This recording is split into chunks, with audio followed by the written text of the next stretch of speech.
안녕하세요. 얼마 전 마침내 이혼하고 자유의 몸이 된 40대 여성입니다. 이혼을 하게 된 건, 시작은 신우 때문이었지만, 어떻게 보면 시댁 식구들 전부 다 문제였어요. 그나마 남편만 이리저리 휩쓸리지 않고 든든하게 제 곁을 지켜주었다면 제가 먼저 남편 손을 놓는 일은 없었을 테지만, 남편마저 그 모양인 걸 알았을 땐 더는 안 되겠다 싶었고요. 이제 다 끝난 인연인데 이런 걸 구구절절 말해 뭐하나 싶지만 남편하고는 사내 커플로 만났어요. 남편이 나이는 저보다 7살이나 많았지만 직급은 같았거든요. 그렇다 보니 팀이 다르긴 했어도 일적으로 자주 마주치게 되었죠. 그런데 저에게는 어디까지나 그게 전부였지 사실 남편이 이성으로 보인 적은 없었습니다. 이제 와서 말이지만 솔직히 외모로 보나 뭐로 보나 제 스타일이 아니었거든요. 하지만 그런 제 감정과는 상관없이 회사 규모가 작다 보니 직원 수도 얼마 되지 않았고 그런 상황에서 남편이 저에게 호감을 갖고 있다는 소문이 금세 퍼지면서 아무튼 지금 그때를 생각하면 또다시 스트레스가 스멀스멀 올라옵니다. 몇몇 여직원들은 제가 꼬리를 치고 다닌다는 말도 안 되는 헛소리까지 해댔었거든요. 그래서 저는 저 나름대로 더더욱 남편에게 거리를 두었는데 그러자 남편은 더더욱 적극적으로 저에게 다가오대요. 그리고 결국 그런 남편에게 저도 마음의 문을 열게 되면서 본격적으로 연애를 시작했어요. 그런데 막상 연애를 시작하고 나니까 전에는 눈에 들어오지 않았던 남편의 좋은 점들이 보이더라고요. 가령 제가 무슨 이야기를 하건 무척이나 흥미롭다는 표정으로 저를 바라봐주는 것이나 지나가는 말처럼 어디 가고 싶다, 뭐 하고 싶다 하면 꼭 기억해주는 것. 별거 아닐 수도 있지만 매일같이 일에 치여 사는 입장에서 남편의 이런 사소하지만 다정하고 자상한 습관은 큰 힘이 되었죠. 그래서 연애를 시작한 지 1년 만에 남편이 결혼 이야기를 꺼냈을 때 저는 고민하고 말고 할 것도 없이 좋다고 했어요. 양가에서도 별다른 잡음 없이 저희를 새로운 가족으로 따뜻하게 맞아주셨고요. 그런데 그렇게 남편과 부부의 연을 맺은 지 2년 만에 저는 꿈에도 생각해 본 적 없는 아픔을 겪게 되었습니다. 정말 아픈 기억이라서 어디서부터 어떻게 말해야 하나 싶은데 집 앞 산책로에 개나리들이 하나씩 모습을 드러내던 시기에 엄마의 본능이었던 건지 왠지 제 몸이 뭔가 달라졌다는 느낌이 오더라고요. 그래서 혹시나 하는 마음으로 테스트를 했는데 2줄이었어요. 사실 신혼은 1년만 즐기고 아이를 갖기로 남편하고 예전부터 얘기가 되어 있었는데 생각보다 임신이 되질 않아 조금씩 스트레스를 받기 시작했었거든요.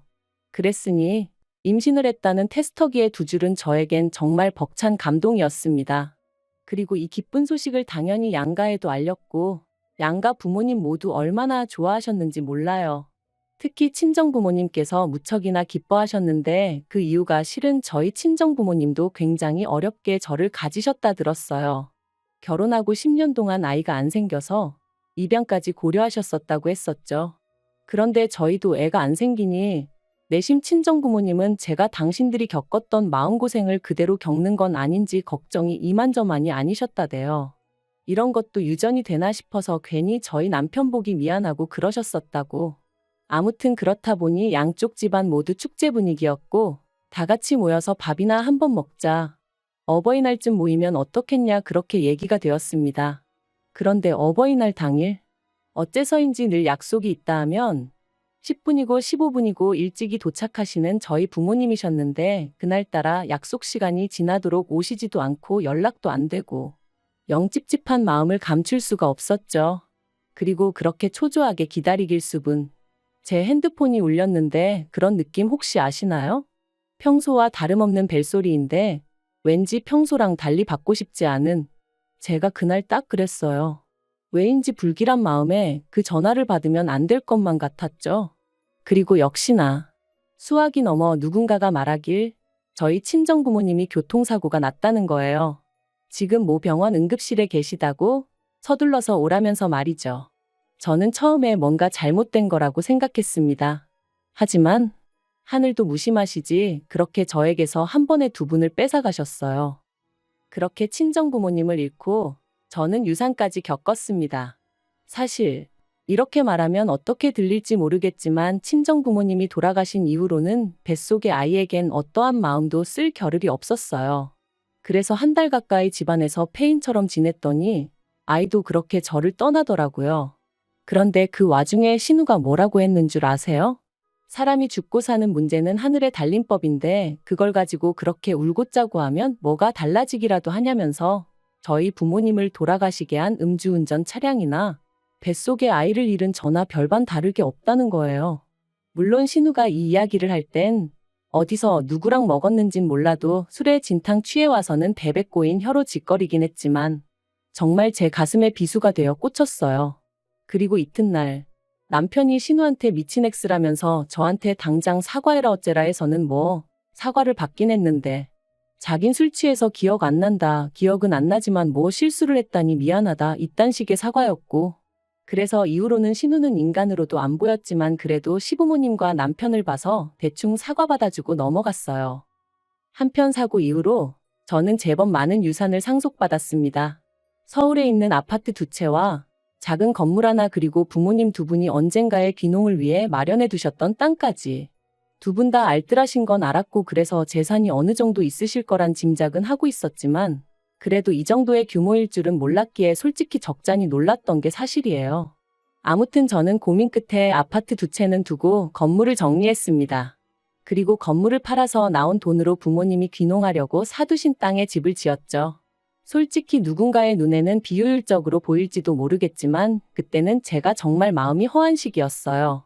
그래서 남들 눈에 잘 띄지 않는 조용한 곳에 혼자서 마음을 달랠 만한 공간이 있으면 좋겠다 싶더라고요.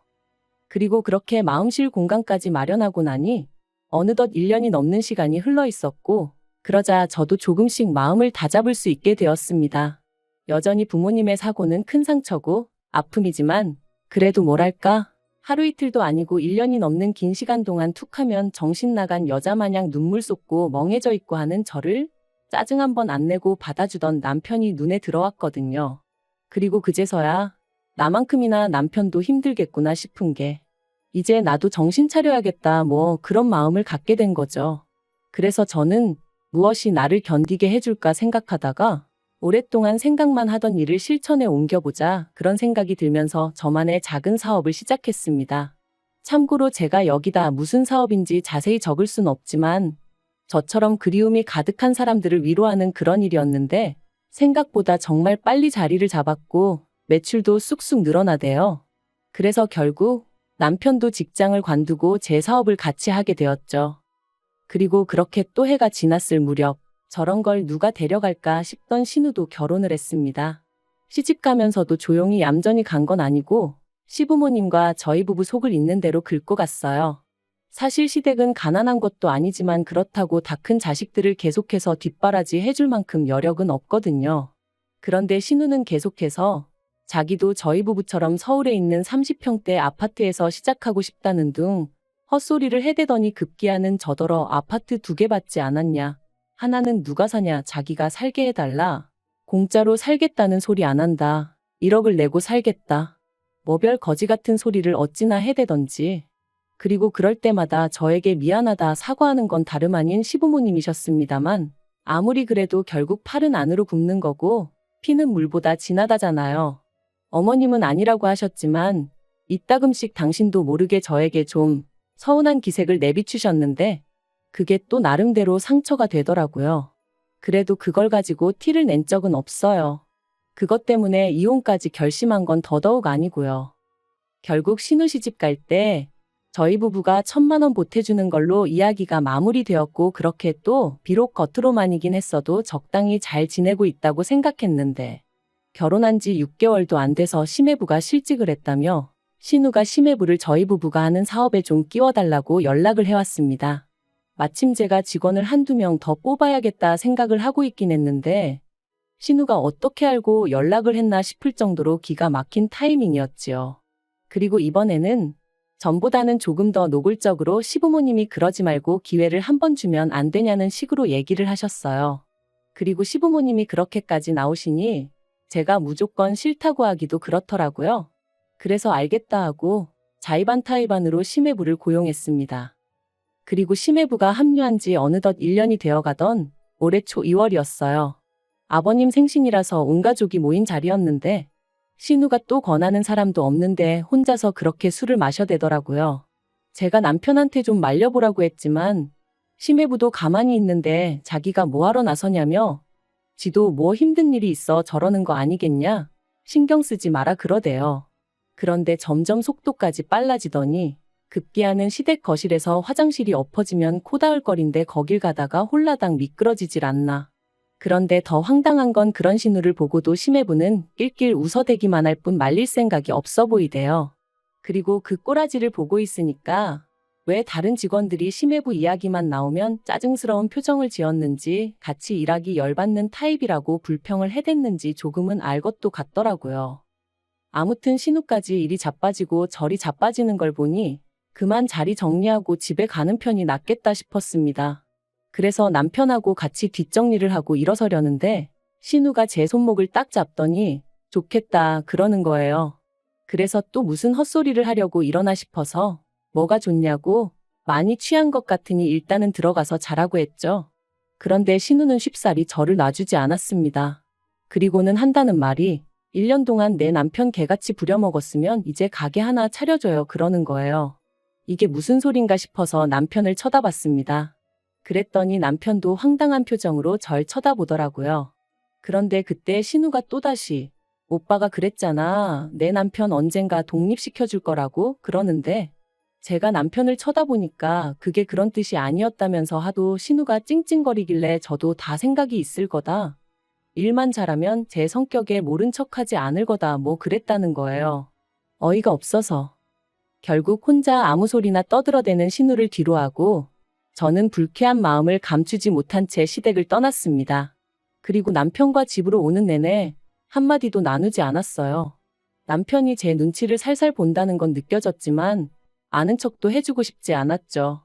그리고 이튿날 예전과 마찬가지로 신우에게 전화가 왔습니다.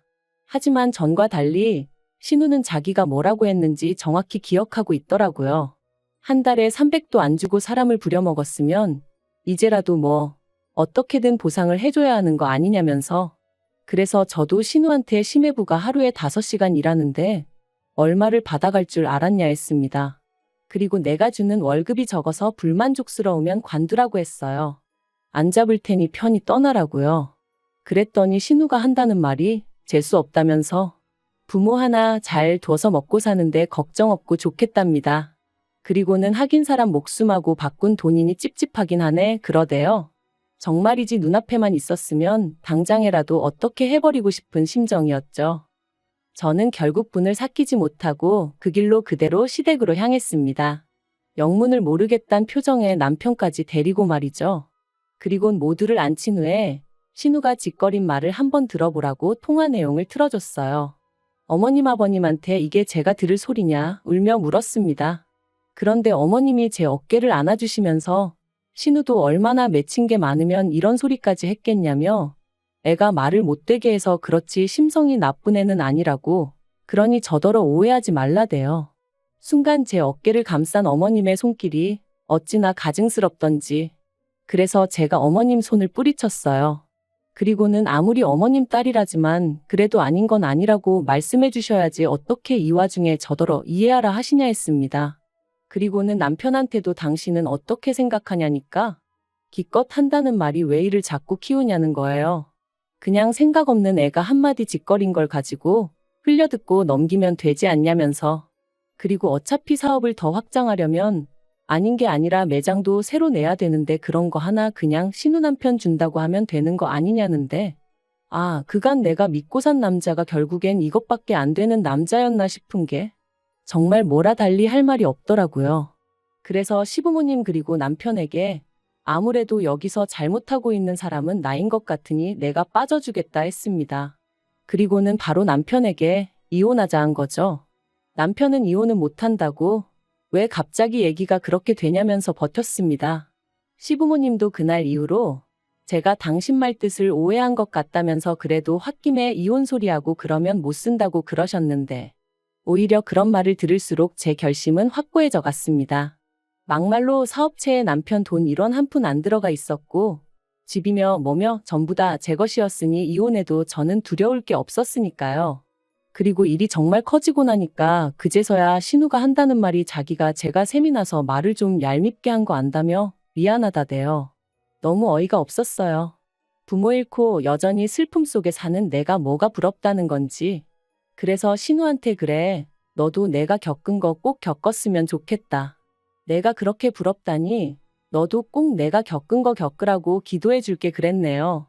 그리고 저 진심으로 신우를 위해서 기도해 주고 있습니다. 제가 겪은 아픔과 고통 고스란히 꼭 느껴보라고요. 아무튼 그렇게 결국 7개월의 이혼 소송 끝에 저희는 남남이 되었고 남편은 시댁으로 들어갔으며 당연히 제 사업에서도 쫓겨났습니다. 심해부도 쫓겨났고요. 그러니까 이제 졸지에 원래부터 백조였던 신우의 무직인 아들과 사위까지 전부 다 시부모님이 거두고 계신 상황이죠. 뭐 그러던지 말던지 솔직히 별 관심은 없습니다. 아, 생각해보니까 아니네요. 관심 있어요. 다 망해버렸으면 좋겠거든요.